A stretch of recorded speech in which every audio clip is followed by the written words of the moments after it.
नमस्कार दोस्तों, विज्ञान वीडियो लेक्चर में आपका स्वागत है। आज हम 8वीं कक्षा के अध्याय भूमिगत ईंधन को जारी रखेंगे और आज हम इस अध्याय का दूसरे भाग को समझेंगे। तो आइए जानते हैं कि आज की वीडियो में हम लोग क्या क्या पढ़ने वाले हैं। सबसे पहले हम पेट्रोलियम के बारे में पढ़ेंगे, ठीक इसके बाद प्राकृतिक गैस के बारे में समझेंगे और अंत में कुछ प्राकृतिक संसाधन जो सीमित हैं उनके बारे में भी हम विस्तारपूर्वक चर्चा करेंगे। तो आइए आज के पहले विषय से शुरू करते हैं और समझते हैं पेट्रोलियम के बारे में। दोस्तों, आप जानते ही हैं कि ईंधन के रूप में पेट्रोल का उपयोग हल्के स्वचालित वाहनों जैसे कि मोटरसाइकिलों, स्कूटरों और कारों में होता है। भारी मोटर वाहनों जैसे कि ट्रकों और ट्रैक्टरों को चलाने के लिए डीजल काम आता है। ये ईंधन प्राकृतिक स्रोत से प्राप्त होते हैं जिसे हम पेट्रोलियम कहते हैं। दोस्तों, बट हमारे मन में यह प्रश्न उठता है कि आखिर पेट्रोलियम कैसे बनता है। तो दोस्तों, पेट्रोलियम का निर्माण समुद्र में रहने वाले जीवों से हुआ। जब ये जीव मृत हो गए तो इनके शरीर समुद्र के पेंदे में जाकर जम गए और फिर रेत तथा मिट्टी की तहों द्वारा ढक गए। लाखों वर्ष बाद वायु की अनुपस्थिति, उच्च ताप और उच्च दाब ने मृत जीवों को पेट्रोलियम और प्राकृतिक गैस में परिवर्तित कर दिया। तो इस तरह से पेट्रोलियम का उत्पत्ति हुआ। दोस्तों, जैसा कि हमने चित्र में दिखाया है, पेट्रोलियम और प्राकृतिक गैस के भंडारों को दर्शाता है। आप चित्र को देख सकते हैं और समझ सकते हैं कि पेट्रोलियम तेल और गैस की परत जल की परत के ऊपर है। ऐसा क्यों है? ऐसा इसलिए है कि तेल और गैस जल से हल्के होते हैं और इसमें मिश्रित नहीं होते हैं। यही कारण है कि पेट्रोलियम तेल और गैस की परत जल की परत के ऊपर होती है। आइए दोस्तों, अब हम अगला टॉपिक पढ़ते हैं, जिसका नाम है पेट्रोलियम का परिष्करण। दोस्तों, पेट्रोलियम गहरे रंग का तेलीय द्रव है। इसकी गंध अप्रिय होती है। यह विभिन्न संघटकों जैसे कि पेट्रोलियम गैस, पेट्रोल, डीजल, स्नेहक तेल, पैराफिन, मोम आदि का मिश्रण होता है। पेट्रोलियम के विभिन्न संघटकों प्रभाजों को पृथक यानी कि अलग करने का प्रक्रम परिष्करण कहलाता है। यह कार्य पेट्रोलियम परिष्करणी में संपादित किया जाता है। जैसा कि आप चित्र में देख रहे हैं, पेट्रोलियम के विभिन्न संघटकों प्रभाजों को अलग करने का प्रक्रम दिखाया गया है, जिसे इंग्लिश में हम फ्रैक्शनल डिस्टिलेशन भी कहते हैं। परिष्करण प्रक्रम में कच्चे तेल का रूपांतरण किया जाता है विभिन्न प्रकार के तेलों में, जैसे कि diesel, lubricating oil, petroleum gas, gasoline, paraffin, fuel oil और बिटुमेन। तो इस तरह से हम पेट्रोलियम का परिष्करण के बारे में समझ चुके हैं। आइए हम जानते हैं पेट्रोलियम के विभिन्न संघटक और उनके उपयोग के बारे में। आप सारणी को अच्छे से देखें और समझने की कोशिश करें। दोस्तों, पहला उदाहरण है पेट्रोलियम के संघटक का द्रवित पेट्रोलियम गैस, जिसे हम LPG शॉर्ट में कहते हैं। इसका फुल फॉर्म होता है लिक्विफाइड पेट्रोलियम गैस। इसका उपयोग क्या होगा? घरों और उद्योगों में ईंधन के रूप में इसका उपयोग होता है। वहीं दूसरा संघटक है पेट्रोल, जिसका उपयोग मोटर ईंधन, शुष्क धुलाई के लिए विलायक के रूप में उपयोग होता है। पेट्रोलियम के अगले संघटक हैं मिट्टी का तेल, जिसका उपयोग स्टोव, लैंप और जेट वायुयान के लिए ईंधन के रूप में इसका इस्तेमाल होता है। पेट्रोलियम के अगला संघटक है डीजल, जिसका उपयोग भारी मोटर वाहनों और विद्युत जनित्रों के लिए ईंधन के रूप में किया जाता है। वहीं अगला पेट्रोलियम संघटक है स्नेहक तेल, जिसका उपयोग स्नेहन के लिए किया जाता है।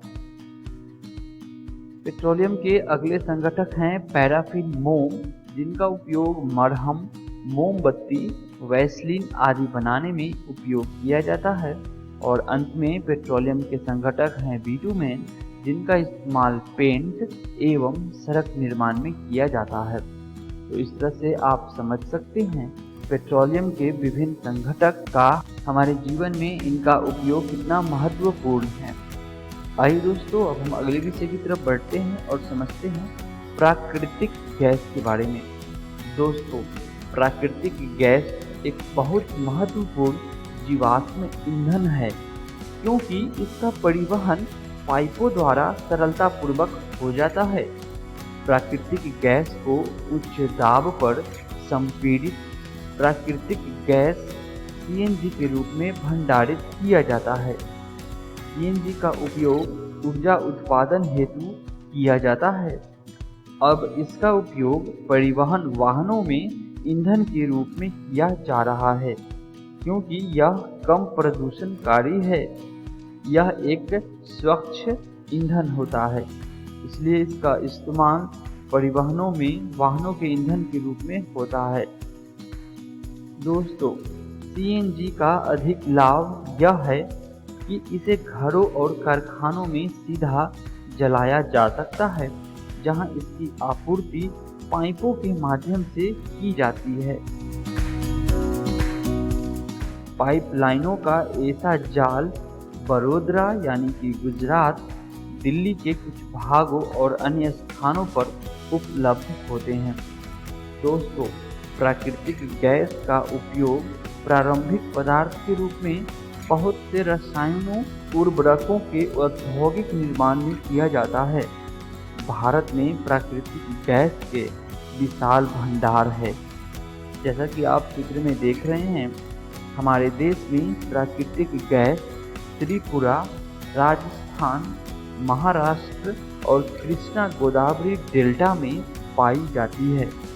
आइए दोस्तों, अब हमारे मन में एक प्रश्न उठता है कि क्या प्रयोगशाला में मृत जीवों से कोयला, पेट्रोलियम और प्राकृतिक गैस बनाई जा सकती है? तो इसका उत्तर होगा नहीं।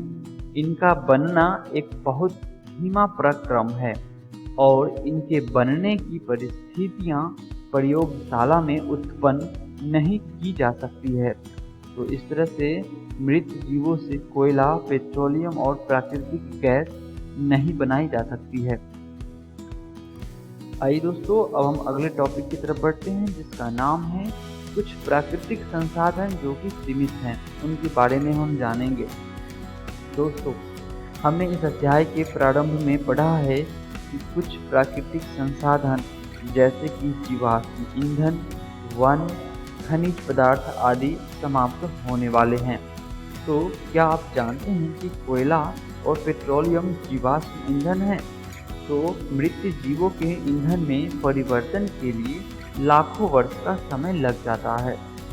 दूसरी ओर इनके ज्ञात भंडार कुछ 100 वर्ष और चलने वाले हैं।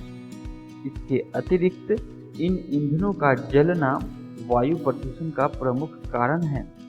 इनका संबंध विश्व उष्णन से भी है। अतः यह आवश्यक है कि हम इन ईंधनों का उपयोग तभी करें जब नितांत आवश्यक हो। इसके परिणाम स्वरूप पर्यावरण बेहतर बनेगा, विश्व उष्णन का कम खतरा रहेगा और ईंधनों की उपलब्धता लंबे समय तक होगी। जैसा कि आप चित्र में देख रहे हैं, ये हमारे प्राकृतिक संसाधन हैं जो कि बहुत ही सीमित है और हमें इनका उपयोग बेहतर तरीके से करना चाहिए। दोस्तों, भारत में पेट्रोलियम संरक्षण अनुसंधान संघ PCRA लोगों को सलाह देती है कि गाड़ी चलाते समय किस प्रकार पेट्रोल डीजल बचाएं। उनके गुण इस प्रकार हैं। जहां तक संभव हो गाड़ी समान और मध्यम गति से चलाइए।